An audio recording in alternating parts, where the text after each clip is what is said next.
จะหันแสงทองท้อแสงเจิดจ้าจัดการล้างหน้าอาบน้ำแต่งตัววันเริ่มต้นใหม่อย่าได้วันกลัวอย่าได้คุณมัวกังบนโศกอน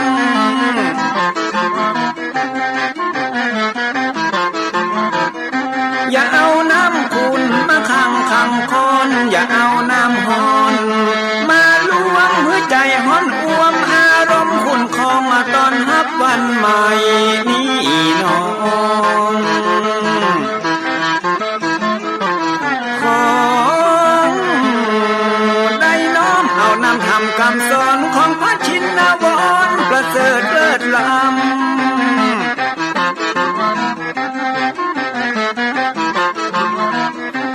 จุงจิตใจคือออกจากอำบ่ฮือด่างดำโศกเศร้ามัวมองแสงแห่งธรรมะนั้นเป็นแสงทองส่องใจเรื่อร้องตึงวันคำเจ้า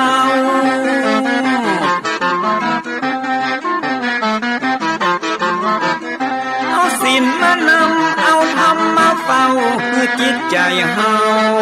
จุงแย้งฝ่าฟันทุกเห็นต่อไปหน้าจะบ่ไหววันแต่เนิ่นเชิญพี่น้องมาฟังรายการธรรมะเบิกบานตอน6 โมงเจ้า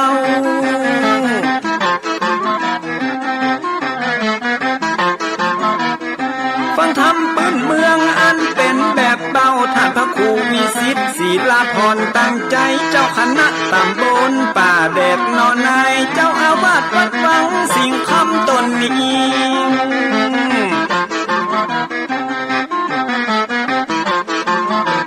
อนุรักษ์ของเก่าล้านนาก่อนกี่คือลูกหลานเฮาตี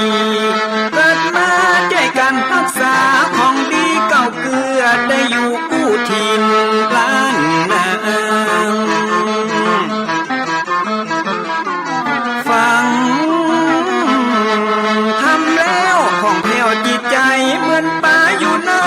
นาทีนั้นน้ำ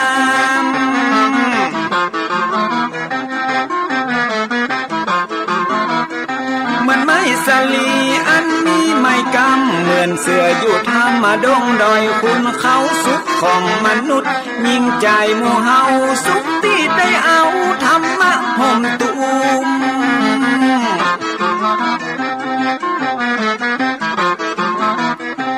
ใจคนใดมีธรรมห่อหุ้มใจคนนั้นจุมใจบ้านมันอยู่วิมานเวียงวังจันแก้วบ่มีในเต้าแล้วน้อง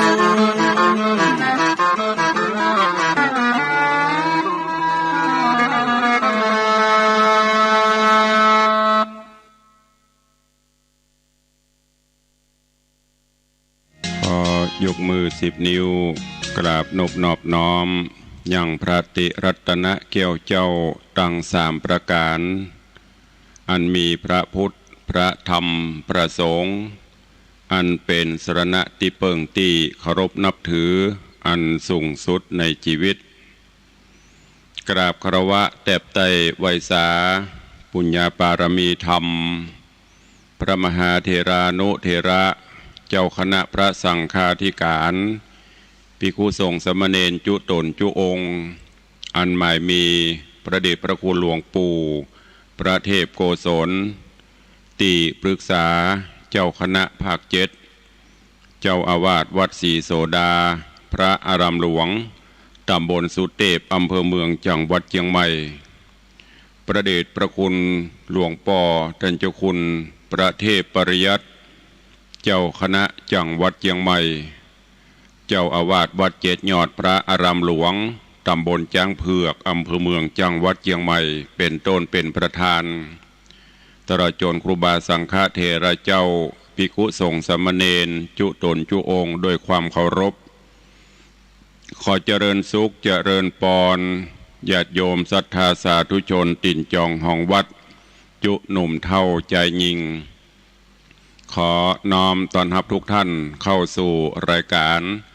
มรดกธรรมกำเมืองต่างสถานีวิทยุ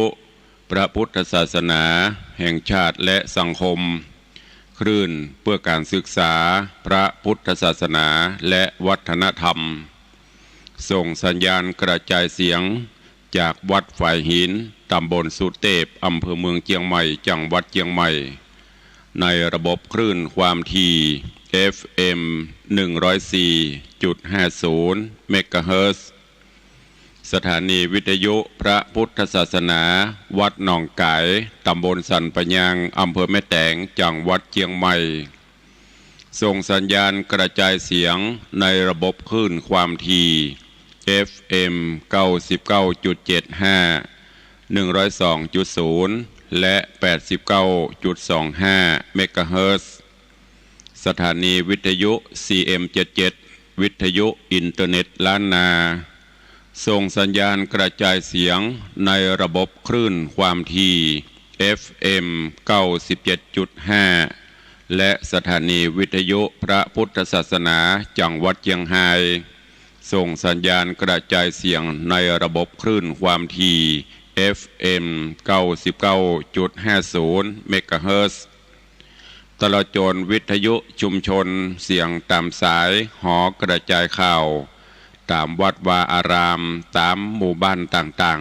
ๆที่ครูบาสังฆะท่านเจ้าอาวาสตลอดจนต่างป่อแก่ป่อแคว้นได้เปิดออกลำโพงหอกระจายข่าวเสียงตามสายของวัดวาอารามของบ้านต่างๆเพื่อญาติโยมศรัทธาได้สดับรับฟังกันอยู่ในเวลานี้พร้อมกันนี้เจริญปอนญาติโยมที่ได้ติดตามต่างเฟซบุ๊กเฟซไลน์ต่างเว็บไซต์ต่างๆบอกว่าจะเป็นเฟซบุ๊กของวัดวังสิงห์คำเฟซบุ๊กของ104ธรรมะคลายเครียดเฟซบุ๊กวัดฝ่ายหินเฟซบุ๊กของท่านตุเจ้าบ้านนอกทิตะสิโปตลอดจนหลายๆเฟซบุ๊กที่เป็นญาติธรรมในรายการ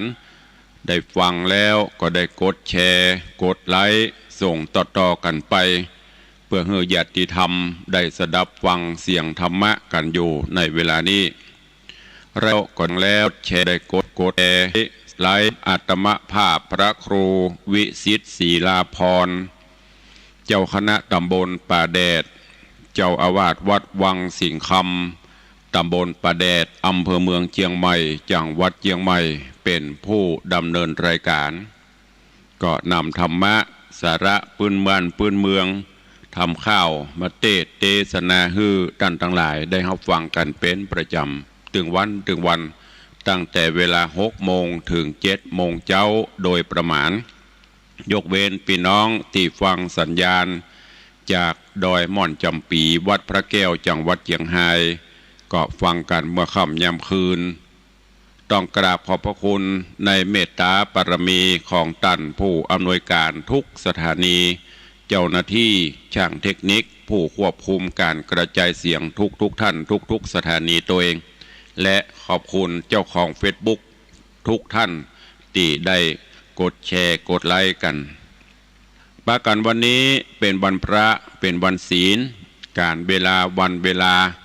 ล่วงเลยผ่านพ้นโดยความรวดเร็วว่องไวจากวินาทีเป็นนาทีเป็นชั่วโมงเป็นวันเป็นเดือนคลาดเคลื่อนไปโดยบันิ่งบอยู่ได้บรอไผวันเวลาผ่านพ้นบ่ได้รอไผสักคนไม่ใช่ว่ารอคนนั้นรอคนนี้ไม่มีวันคำว่ารอไปของเปิ้นเรื่อยๆเพราะฉะนั้นเฮาท่านทั้งหลายจะต้องโดยตามการเวลาฮือตันตื่นเช้ามาก็คิดพิจารณาตลอดจนตรวจสอบในรอบวันที่ผ่านมามีอันใดที่มันขาดตกบกพร่องก็เสริมเติมให้มันดีขึ้นอันไหนที่มันดีแล้วก็เสริมเพิ่มเติมดีขึ้นไปเรื่อยๆวันนี้เป็นวันพระวันศีลทางรายการที่ได้จัดมาโดยตลอดเมื่อวันพระวันศีลมาถึงก่อนที่จะได้ฟังน้ำฟังธรรมก็จะได้เชิญชวนสาธุชนญาติโยมทั้งหลายเข้าเฝ้าองค์พระผู้มีพระภาคเจ้าโดยการไหว้พระสมาทานศีล และฟังพระธรรมเทศนาเป็นลำดับไปโอกาสบัดนี้ใครที่ได้เตรียมขันหรือว่าพานดอกไม้ธูปเทียนไว้ก็จัดเตรียมเพื่อเรียบร้อยแล้วก็ดังที่ได้บอกมาโดยตลอดว่าวันพระวันศีลถ้าเป็นไปได้เชิญชวนพุทธศาสนิกชนทุกท่านได้นุ่งขาวห่มขาวอันเป็นสีของความบริสุทธิ์ผุดผ่องและพอให้เป็นระเบียบเรียบร้อยที่สำคัญก็เป็นการประกาศให้เจ้าโลกได้ฮู้ได้ทราบว่าเราเป็นพุทธศาสนิกชนทุกวันพระทุกวันศีลบอกว่าจะเป็นศีลน้อยศีลใหญ่ถ้าเป็นไปได้อีป่ออีแม่ญาติโยมศรัทธาลูกหลานตันเต้าเยาวชนคนดีใส่ชุดขาวนุ่งขาวห่มขาวก็จะได้เป็นระเบียบเรียบร้อยดูแล้วสวยสดงดงามก้อยๆฝึกกันไปเมินไปมันก็จะชินแล้วก็จะทำให้รู้ว่าโอ้เมื่อถึงวันพระวันศีลนี่ประเทศไทยเฮาหรือทั่วโลกที่นับถือพระพุทธศาสนาปากันนุ่งขาวห่มขาวแล้วลองรับตาจินตนาการว่าภาพนั้นมันจะประทับใจต่อใดอันนี้ตุลุงได้เชิญชวนและรณรงค์มาโดยตลอดเนอะวันพระวันศีลเตรียมขันข้าวตอกดอกไม้ถ้าไปวัดได้ก็ไปวัดไปวาไปใส่ขันข้าวตอกดอกไม้ส่งสาเข้าสาบาตรทำบุญตักบาตรประพฤติวัดปฏิบัติธรรมไปบ่ได้ก็อยู่บ้านอยู่จองนบไหวสาเอาเนอะโอกาสบัดนี้เชิญทุกท่านเข้าเฝ้าพระผู้มีพระภาคเจ้าพร้อมกันนะโอกาสบัดนี้อิมินาสการเรนะพุทธังอภิปูชยามะอิมินาสการเรนะธัมมังอภิปูชยามะอิมินาสการเรนะสังฆังอภิปูชยามะอะระหังสัมมาสัมพุทโธภควาพุทธังภควันตังอภิวาเทมิสวาคาโตภควตาธัมโมธัมมังนะมัสสามิสุปฏิปันโนภควโตสาวกสังโฆสังฆังนะมามิหันธรรมยังพุทธัสสะภควโตบุพภาคณมกาลังกะโรมะเสนะโมตัสสะภะคะวะโตอะระหะโตสัมมาสัมพุทธัสสะนะโมตัสสะภะคะวะโตอะระหะโตสัมมาสัมพุทธัสสะนะโมตัสสะภะคะวะโตอะระหะโตสัมมาสัมพุทธัสสะอิติปิโสภะคะวะอะระหังสัมมาสัมพุทโธวิชชาจรณะสัมปันโนสุขโตโลกวิทูอนุตตโรปุริสะธัมมัสสารถิสัทธาเทวมนุษสานังพุทโธภควาติสวาคาโตภควตาธัมโมสันทิฏฐิโกอากาลิโกเอหิปัสสิโกโอปนะยิโกปัจจตังเวทิตปโปวินยูหิติสุปฏิปันโนภควโตสาวกสังโฆอุชุปฏิปันโนภควโตสาวกสังโฆยายะปฏิปันโนภควโตสาวกสังโฆสามีจิปฏิปันโนภควโตสาวกสังโฆ ยะทิทางจัตตาริปุริสายุคานิอัฏฐาปุริสาปุคคลาเอสะภะคะวะโตสาวกสังโฆอาหุนยโยปาหุนยโยทักขินยโยอัญชลิกาลนิโยอนุตตรังปุญญเขตังโลกัสสาติได้ไหวพระนบธรรมจุ่มอกเย็นใจแล้วตอนนี้ไปตั้งอกตั้งใจสมาทานหับศีลมะยังพันเตติสาลาเนนะสังหาปัญจสีนิยจามาตุติยัมปีมะยังพันเตติสาลาเนนะสังหาปัญจลานิยจามาตติยัมปีมะยังพันเตติสาลาเนนะสังหาศีลานิยจามานะโมตัสสะภะคะวะโตอะระหะโตสัมมาสัมพุทธัสสะนะโมตัสสะภะคะวะโตอะระหะโตสัมมาสัมพุทธัสสะนะโมตัสสะภะคะวะโตอะระหะโตสัมมาสัมพุทธัสสะนะโมตัสสะภะคะวะโตอะระหะโตสัมมาสัมพุทธัสสะนะโมตัสสะภะคะวะโตอะระหะโตสัมมาสัมพุทธัสสะนะโมตัสสะภะคะวะโตอะระหะโตสัมมาสัมพุทธัสสะพุทธังสรณังคัจฉามิพุทธังสรณังคัจฉามิธัมมังสรณังคัจฉา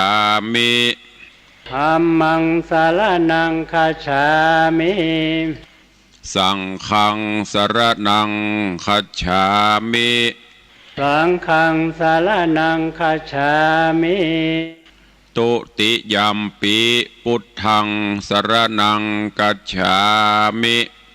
ตุติยัมปิพุทธังสรณังคัจฉามิตุติยัมปิธัมมังสรณังคัจฉามิตุติยัมปิธัมมังสรณังคัจฉามิตุติยัมปิสังฆังสรณังคัจฉามิตุติยัมปิสังฆังสรณังคัจฉามิตติยัมปิพุทธังสรณังคัจฉามิตติยัมปิพุทธังสรณังคัจฉามิตติยัมปิธัมมังสรณังคัจฉามิตติยัมปิธัมมังสรณังคัจฉามิตติยัมปิสังฆังสรณังคัจฉามิตติยัมปิสังฆังสรณังคัจฉามิปานาติปาตาเวรมณีสิกขาปตังสมาติญามิปานาติปาตาเวรมณีสิกขาปตังสมาธิยามิ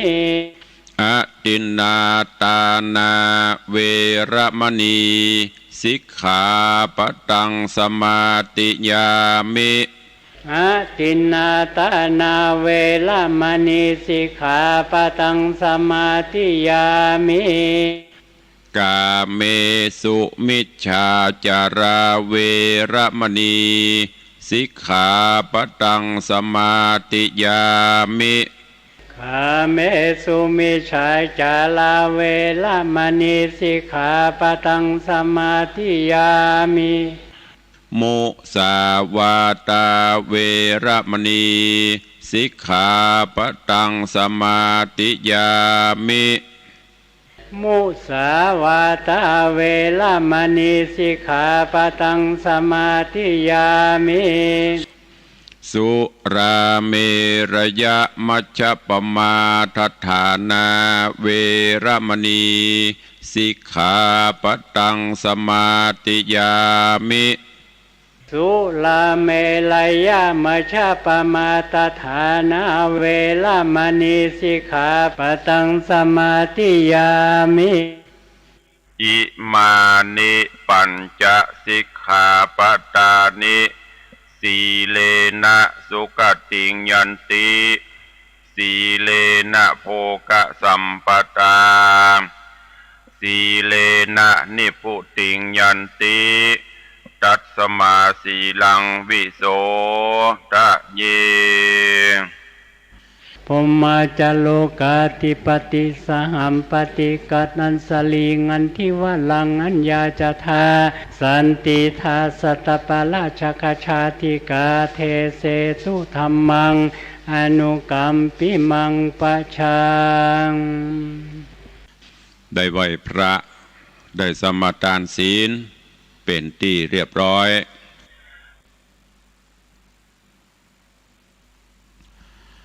นะโมตัสสะภะคะวะโตอะระหะโตสัมมาสัมพุทธัสสะกาเลนะธัมมัสสวะนังเอตัมมังคลมุตตมันติสาทะโบดุราสปุริสะตังลายตั้งยิ่งใจน้อยใหญ่มีใจใฝ่ตั้งธรรมจุมนุมกันอยู่พร้อมเท่าแก่น้อมศรัทธา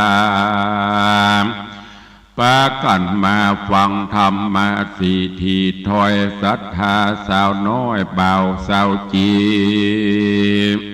จะไปฟังนีเสียจากจะไปอู้ปากควนธรรมจะไปหันหลังตำสอดดันการตั้งอย่างการตั้งบ้านอย่าอะไรหือตั้งใจสังเกตฟังธรรมเทศน์คำสอนเป็นการลองเตียวไตจำชื่อไว้หือดีบ่าวสาวจีหนุ่มน้อยเป็นยอดซอยโบหารเพื่อสอนดัดสันดานคนหนุ่มจะไปฟังจมโมโหนับปาโลแจ้งดาน้ำบ่มีตาหัวควายในจักลงบ่ได้เจาะจงว่าคือคนนั้นคนนี้เพื่อจักจี้แนวตางปฏิบัติตามไปนามีกุลกากับตนเกิดเป็นคนนึ่งชาติถือโอกาสทำดีบ่เป็นอัปปรีถูกด่าบ่เป็นห้าเมืองโคน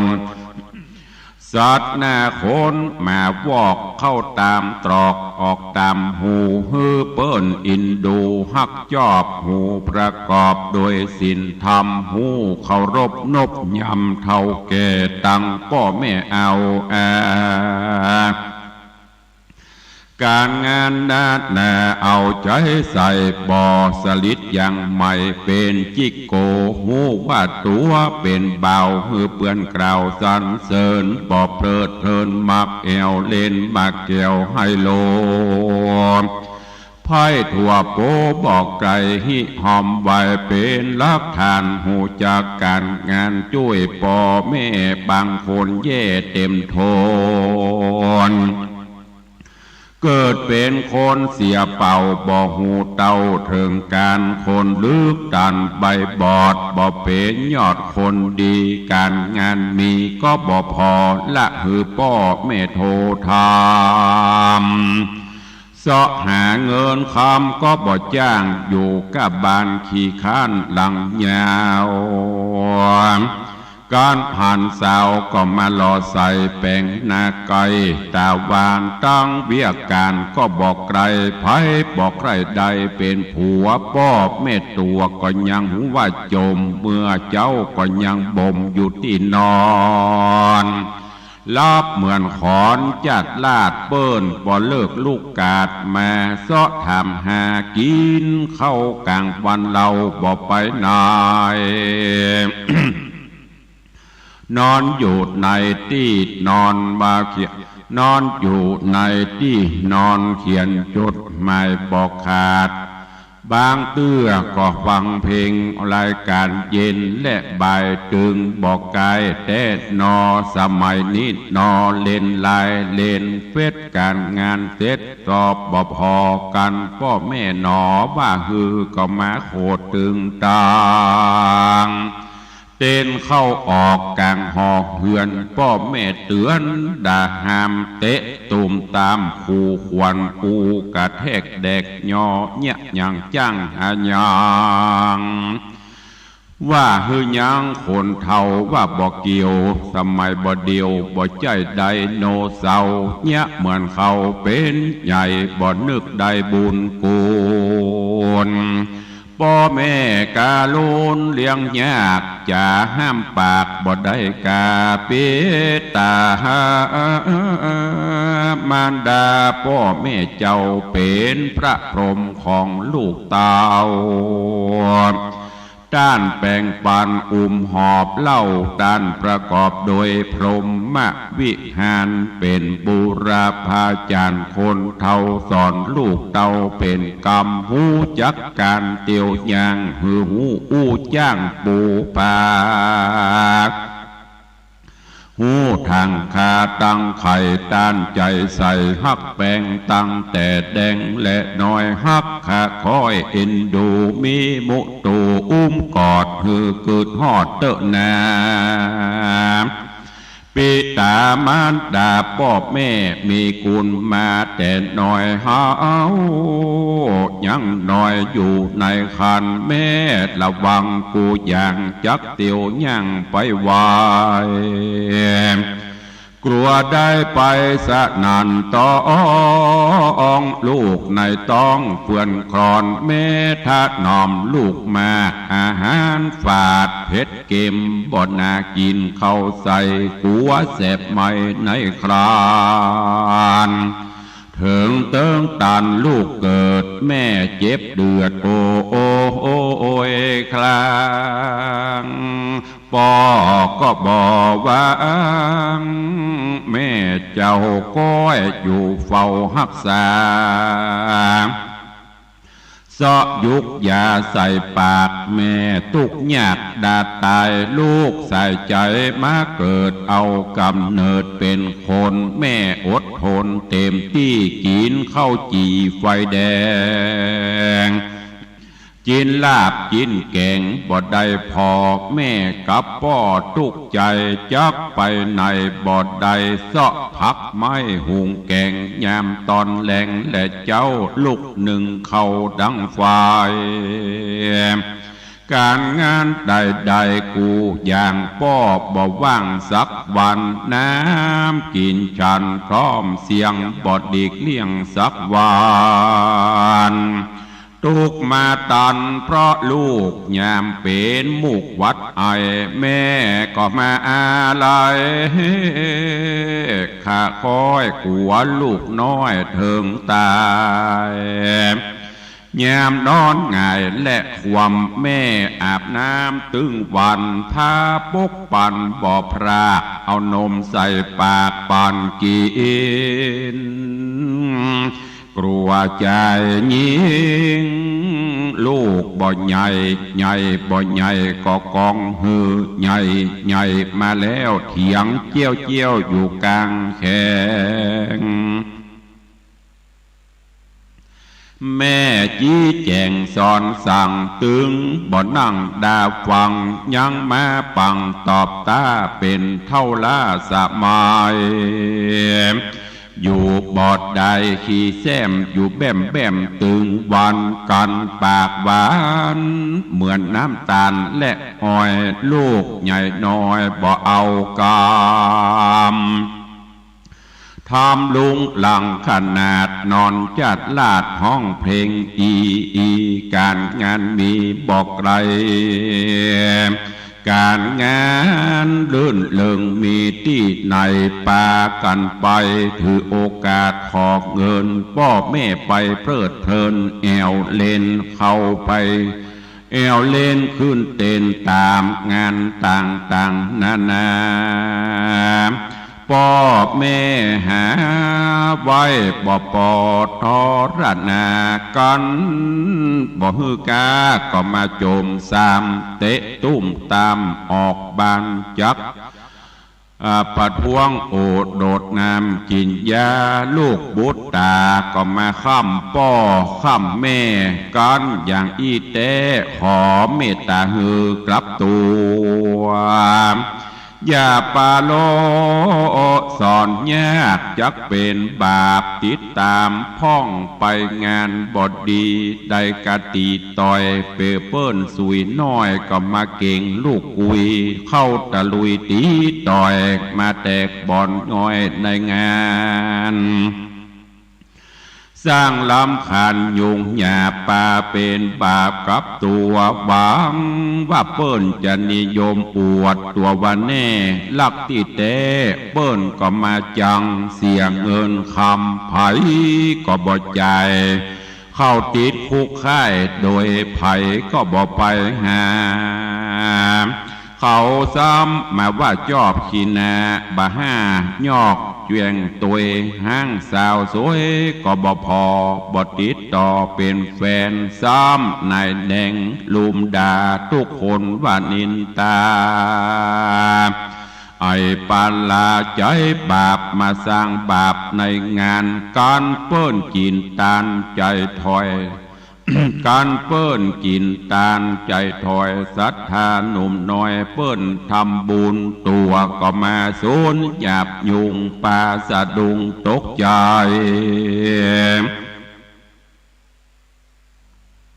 สติไหลปังปาดเกิดแถมชาติก็มาเป็นคนใบประสาทกามสร้างมาหาบอกเว้นเดินตามเส้นแนวต่างตามพระพุทธทางเตโดยสังเขปกถาว่ากรรมมุนาบันตานติโลโกสัตว์โลกย่อมเป็นไปตามกรรมดังนี้พระพุทธเจ้ากล่าวจี้ควรจำอย่าสะล้ำตัวเก่าเกิดพบเข้าศาสนาวันเวลาอย่าได้พลาดถือโอกาสทำดีละเสียตีความจัวอย่าเกลือกลัวมัวมองตัวเฮาตรองพอก่อนยังหนุ่มอ่อนในวัยดาดนิสัยได้ง่ายจะเพียบไว้ยังมีไม่ก็ดีที่มันอ่อนดัดเสียก่อนยังแป้กันว่าไม่แก่แต่ดัดก็บ่ไหวจากเสียใจเมื่อลาอย่ารอท่าเวลาการหิหาหือมันใจสอดดันสินธรรมหูขะยันยามหนุ่มจักได้จุมเจยบานยามสังขารแก่เท่าดังกรรมเก่าโบราณอ่านอาจารย์กล่าวไว้หนุ่มสู้ได้การงานจักสำลานตอนปลายยามหนุ่มชอบสบายจักได้หายเมื่อปลายมือการเดถืออย่าพลาดเป็นโอกาสตั้งเจริญเสาะหาเงินแต่เสาะหาเงินเตี้ยวอย่าได้มักแอวกินสุราตังกัญชายาฝิ่นอย่ามาบ้าบินฝิ่นหออย่าหลับจ้อลวงพรางอย่านอนวันกินแอวเล่นมักเกี่ยวไฮโลมาสวมหัวเป็นหมู่จ่าผู้เรื่องสาวอย่าได้ มาเป็นคนที่ว่ายากสอนยากเนินนายเป็นเจ้าให้เจ้านาอย่าได้มาตีกองทำจองห้องแข่งฟ้ามาขี่ม้าแข่งตาวันมดเงินคำบอดเต้าว่าใจเจ้านายโตอย่าได้แต่งตัวล้อมมอกเฮาบ้านนอกหูดีดูท่าทีพอออกบางคนมอกเหย่าไว้พ่อแม่ส่งไปเฮียนต่อกลับไปล่อกัญชายามายาบาคบเปื้อนกาที่บอดีเอายาฝิ่นกัญชาเข้าบ้านถิ่นขอกเงินเอาไปเพลิดเพลินกินแอวเมาสาวแถวแอวบ่ศึกษาหันมาหลายนี่เล่าพ่อแม่หาส่งให้เจ้าโจรปอบ่ซื้อใจกินน้ำเขาเป็นนี่เป็นศีลบ่ว่าย้อนลูกลาไปเฮียนนึกว่าเจ้าเพียรอุตสาหกับอย่างว่าเลวสามเป็นอันตะผ่านค่ำป้อค่ำแม่อย่างอีเต้บอดีเห็นนะจะขอจะเรื่องลูกลาสาวเป็นเรื่องยาวติดต่อฮือกึดพอยาวไปอ่านว่าลูกแม่ยิงตังหลายหนุ่มน้อยเปรียบเหมือนดอกซอยบุพาพามัดลาตอมไตกลิ่นลดไม่กวนโจมเป็นที่นิยมหักยอบกะเกสรดอกหอมบานเมินบอดนานเหี่ยวแห่งผู้เพิ่งแย่งเกสรจะรดหอมหมดเสียงกลับหลีกเลี่ยงบินไกลบ่อะไรไฟห้อยเพียบสาวหอน้อยสาวในวัยบอกว่าภัยก็มาอยากใดอย่าไปไร้ปัญญาปล่อยตันหาเข้าครอบเปรียบเหมือนดอกที่บานไผ่บ่ต้องการและพอเถิงรูปหล่อใจสามขี้ข้านการก็มาซ้ำหายไผ่บอกใครใดเป็นแฟนยังมีแขวนล่องไตไปสอดไส้ห่างเงินการแก่เกินซ้ำยากมาลำบากมันดาลูกอาจได้ลูกน้อยมาฮือพ่อคนรูปหล่อสลามแยมหนุ่มกำใจแยมหนุ่มกำใจง่ายบ่อิ่มใกล้ตันหาพ่อแม่จ๋าด่าห้ามมาโจมสามบอกเอากำเปิ้นสั่งสอนสังก็ฮือฟังก่อนเฮายังเป็นละอ่อนไว้ยาอย่าได้คิงหาใส่คนเท่าฮือมันลูกเจ้าดังไฟจักลุกไปก้อยย่างเสียงต้มตามบอดดีวิทยุมีก้อยเปิดบ่ฮือเดือดกวนหูกวนอินดูบ้านไกลลับบ่ได้นอนฝันการงานสั่งก็มามันพออย่าละฮือแม่ป้อได้ดูกวาดเจดถูฮือสะอาดน้ำกินอาบเต็มหายเฮือนครัวไฟพรำพร้อมหือหวังของอาสาตั้งพุ่นจาคาบเขาขอฮือเจ้ามันก้อยดูเข้าแม่หมูเป็ดไก่การหน่อยใหญ่โทธามอย่าเหลือกามสอนสั่งจักลุกนั่งฮือระวังย่างเตียวเฮือนอย่าได้ดังขนาดเฮาเป็นสุภาพสตรีภาคหัวมีใจใส่ฮือสักไม่ตากยางอย่าฮือดำเหม็นสาบฮือฉลาดลวกเก่งอย่าถือก้าเพลงไปแวะละพ่อแม่ทำงานสมัยการปัจจุบันเมาก้านั่งดูพอยังโทรศัพท์หนอนั่นแน่ เล่นเฟดลายมาตลอดปล่อยละตอดพ่อแม่ทำงานอย่าอูดังเหิดสูอย่าเจ้าจูมายาสะแบ่งหาตัดเสื้อผ้าเหียนโคนกากาตรีการมั่งมีบอกว่ากันตามจะทุกโจรอย่าไปโซนกะยองหื้อห่วงข้องการงานเนินนาศรัทธาตั้งหลายตั้งยิ่งใจหนุ่มเทาโดยเฉพาะลูกหลานนั้นเราฟังแล้วขอให้เจ้านำไปคิดพิจารณาตามโอวาทในปิตามารดาการงานนาอย่าได้ขาดมันใส่บาตรทำบุญจะเป็นกุญช่วยตุมเพื่อได้อยู่จุ่มเย็นใจเหมือนน้ำไหลออกบ่อมันปฏิบัติแม่ป้อเป็นบุญปัลลากุศลเลิศลำเลิศจักได้เกิดเมืองสวรรค์ปัจจุบันจัดนี้พระบอกจี้เป็นตรากตะเวทิตาธรรมขอโจดจำไว้หือมันยาวบอดสันตั้งแต่เก้าถึงปลาย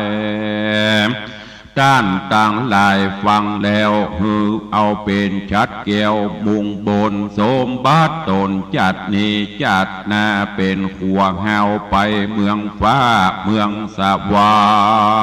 รค์พระนิพพานเป็นยอดได้โพนขอดภัยมันก็มีโดยประการดังกล่าวมานี้แหละนะเนติตังสังวันนาวิเศษจะห้องเหตุธรรมเทศนา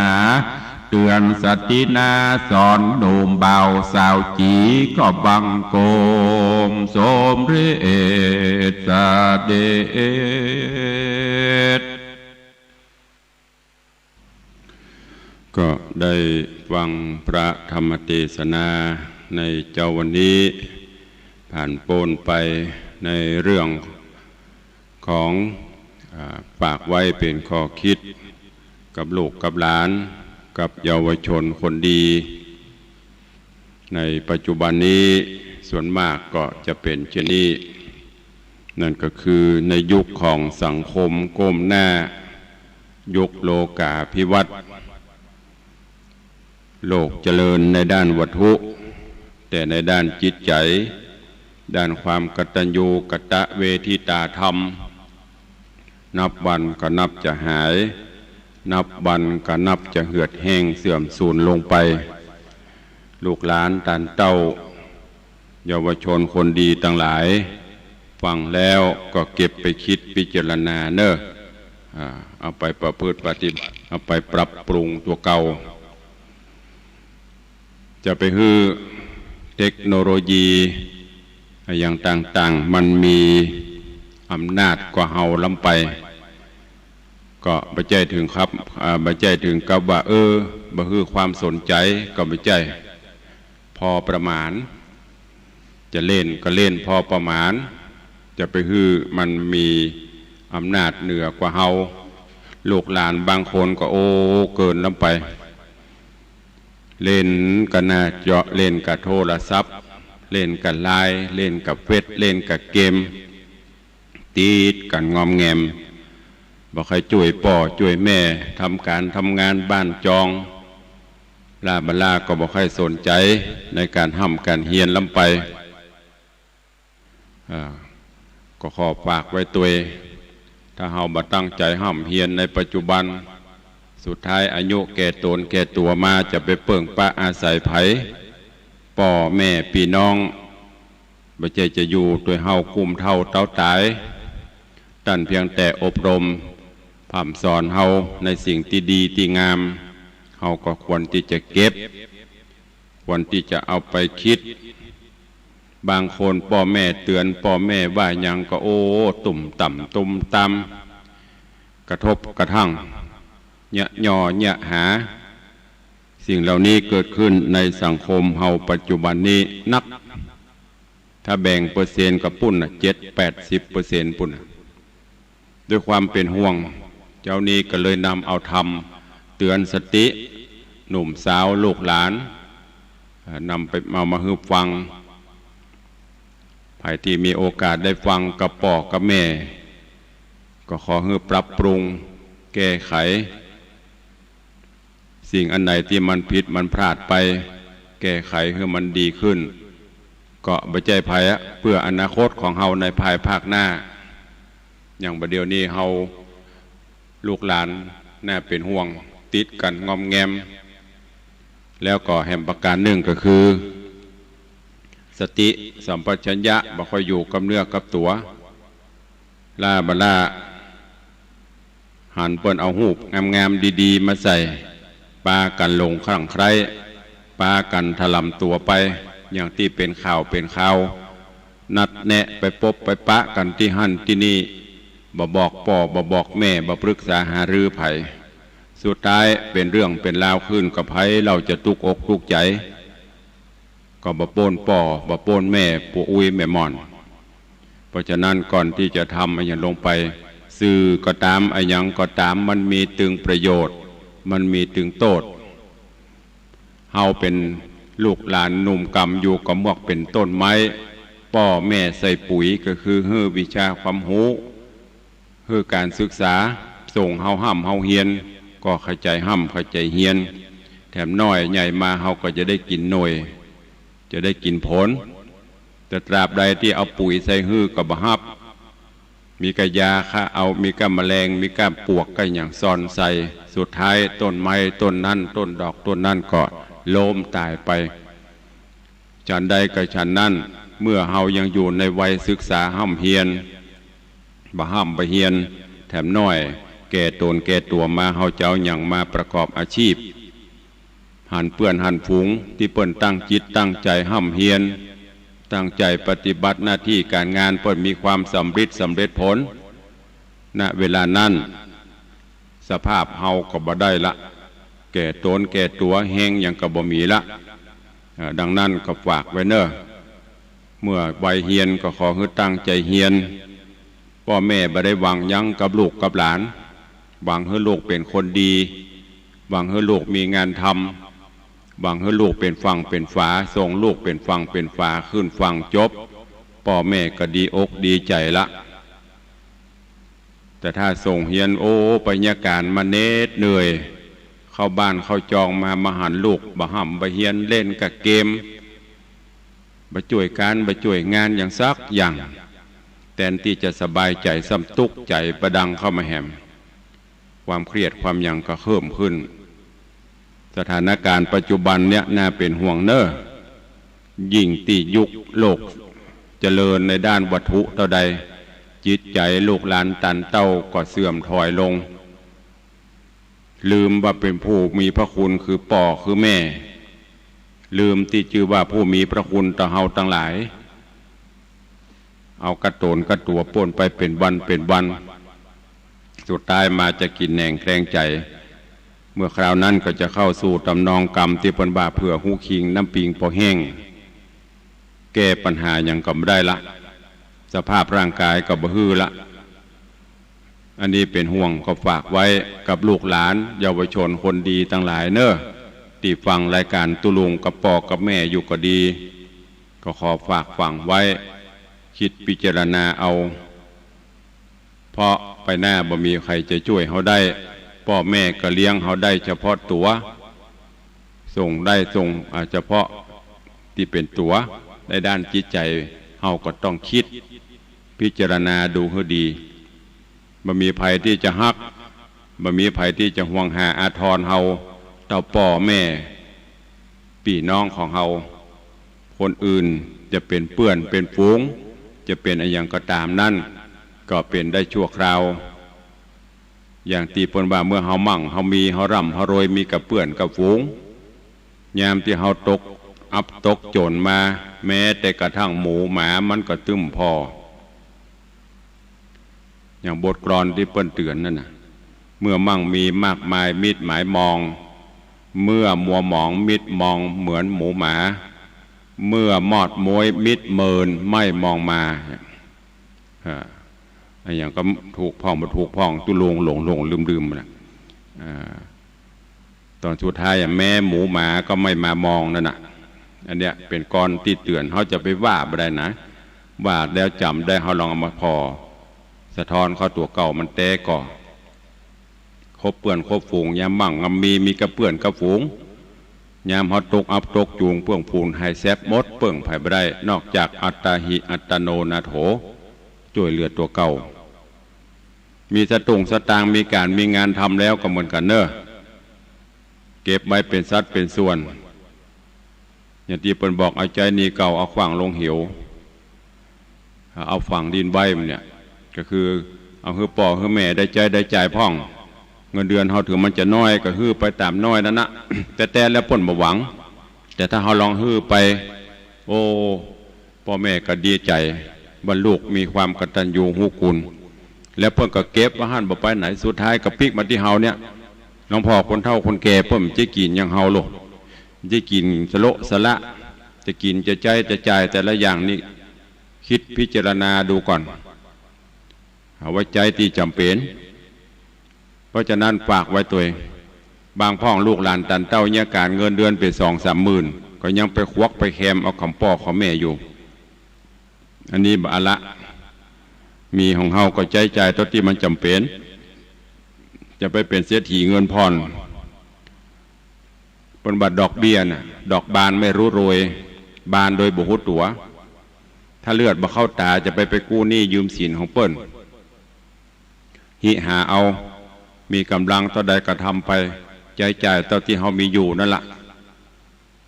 ดีกว่าไปผ่อนของเปิ้นเป็นเศรษฐีเงินผ่อนนอนก็บ่ม่วนฮ้อน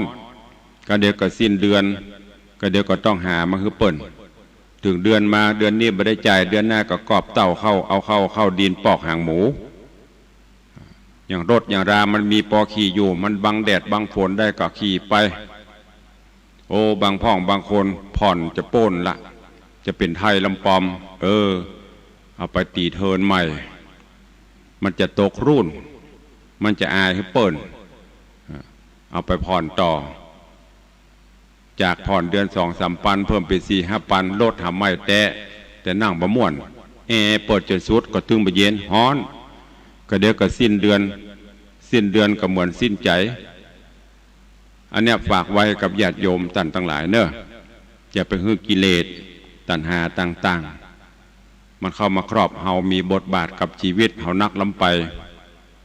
อย่างเมื่อก่อนเคยให้ฟังเคยเล่าให้ฟังมีโยมคนหนึ่ง เปิ้นไปอยู่ยามมาขับมาเปิ้นกับปั่นรถพ่วงรถถีบรถพ่วงขี่รถพ่วงเลยเถอะรถเครื่องพ่วงเนี่ยไปเยี่ยการพอออกเวรมาเจ้ามาเปิ้นก็ไล่เก็บขวดเก็บพลาสติกเก็บกระป๋องโคกกระป๋องเบียร์หมูเนี่ยที่เขากินใส่ตามถังขยะเก็บใส่รถใส่พ่วงปิกก็เอาไปขายแล้วเปิ้นเขียนติดหลังเปิ้นว่าใดติดทาพ่วงรถเปิ้นสุขใจแต่ไร้เกียรติอ่านแล้วน่าทึ่งเปิ้นว่ามีความสุขใจบ่มีเกียรติ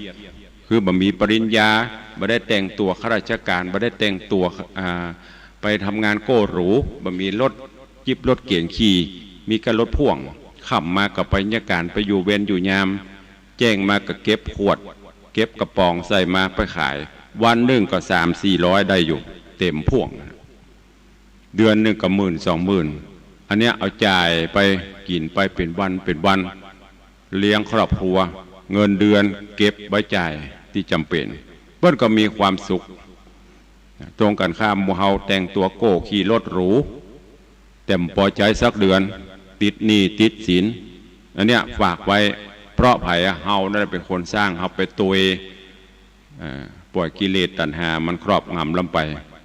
เพราะฉะนั้นเจ้าวันนี้ก็ฝากไว้เนอะกับญาติโยมศรัทธาอีพ่ออีแม่ตลอดจนลูกหลานเยาวชนคนดี ติดฟังรายการอยู่ก็นำไปคิดพิจารณาไปใช้ในการดำเนินชีวิตประจำวันเนอะวันนี้เวลาหมดเวลาขอนำรายการจากไปก่อนเนาะเดี๋ยววันต่อไปก็ก้อยปบก้อยปะกันเนอะขอความสุขสวัสดีจุงบังเกิดมีกับทุกท่านอยู่ดีมีสุขเหมือนกันจุตนจุองค์จุผู้จุคนเนอะจตาโลธรรมาปตันติอายุวันโนสุขังพลัง